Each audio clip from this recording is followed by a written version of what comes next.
the mother of Mathieu Lefevre.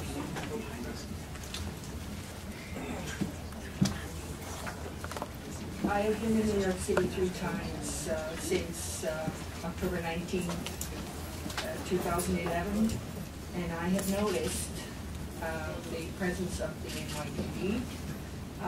I have seen on every police car in New York City that has that is emblazoned with the motto courtesy, professionalism, and respect. Last October, my 30-year-old son, Mathieu Lefevre, a promising artist and living and working in Williamsburg, was run over and killed by a truck driver. The only person the NYPD showed courtesy, professionalism, and respect towards was the driver who ran over my son. The way the New York City treats traffic violence and its victims must be reformed. The driver claims not to have realized he killed my son, even though the driver ran over him with his front driver's side tire, leaving paint from the bicycle and blood on the driver's side of the front bumper, and dragged my son's body and his bicycle 171 feet before leaving them on the side of the road and driving on. We came here in good faith on October 20th, 2011. From the moment we arrived in New York City to learn what happened to our son, NYPD investigators gave us the runaround. It took 6 entire days for the AIS detective to call us, although we had been at the 90th precinct for 2 entire afternoons before then. The press printed blame the victim articles about the crash that were attributed to unnamed police sources. We led public protests demanding accurate information, but received no response. Our requests to NYPD under the Freedom of Information law were improperly denied. Months passed while we sat in painful limbo, not knowing how our son died and who was responsible. On January 20th, 3 months after the crash, on the eve of a court hearing to compel the NYPD to respond to our requests, the NYPD finally released its investigative file. We were appalled. The NYPD had failed to bring a working camera to the crash scene, so there were no pictures of the scene. Although, disturbingly, they gathered pictures of our family protesting its intransigence. Why?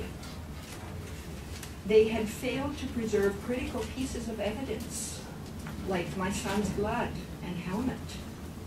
The NYPD relied on the driver's statements and reactions to the crash as dispositive evidence that he did not know that he had hurt or killed someone, exonerating him of criminal charges.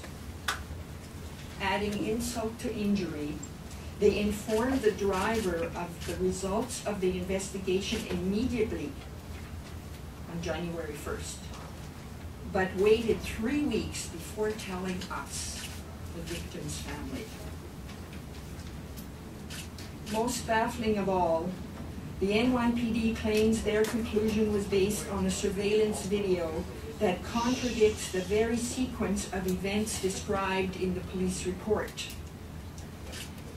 It's frustrating beyond description to be handed videotape that supposedly shows the death of our son, to watch it over and over and over, and yet never see the events the authorities claim it shows.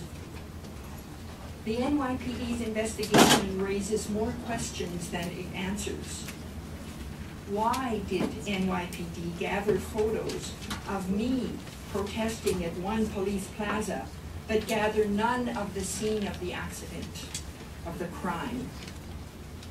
Why was our son subjected to toxicology tests, but not the driver, whom the NYPD had identified just hours later. Why were we denied timely results of the investigation? Why did the police accept the claimed ignorance of a driver who ran over Mathieu and his bicycle with the front driver's side of his truck dragging him for more than half the length of a block? Why did police make up a story about how my son died, blaming him for his own death? The case is now in the hands of the Brooklyn District Attorney's Office. The DA is conducting an independent review to determine whether the charge of fleeing the scene, or perhaps something more serious, is appropriate. Despite the NYPD's bungling, there is ample evidence of the driver's recklessness for the DA to consider. The driver turned without signaling, failed to exercise due caution while driving, 2 traffic violations that caused our son's death. He ran over my son and crushed him with the front driver's side wheel. He dragged my son and his bicycle many yards while barreling down a Messerol street against the flow of traffic. No criminal charges. The driver should be charged with knowledge that a collision occurred. We hope the Brooklyn DA will agree. Laws are created to protect. They serve no purpose if they are not enforced. Our son's life is gone, but if our action helps to save even one life on the streets of New York, it will have been worth it. How ironic that our son, who was a kind, generous person, a talented artist, someone who loved life and believed in the generosity and goodness of people, should be treated so disrespectfully and so unjustly by the police authorities of New York, a city he loved.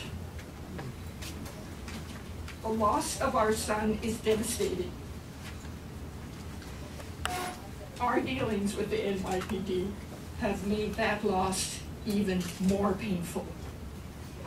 The NYPD must take traffic crimes seriously instead of trivializing it.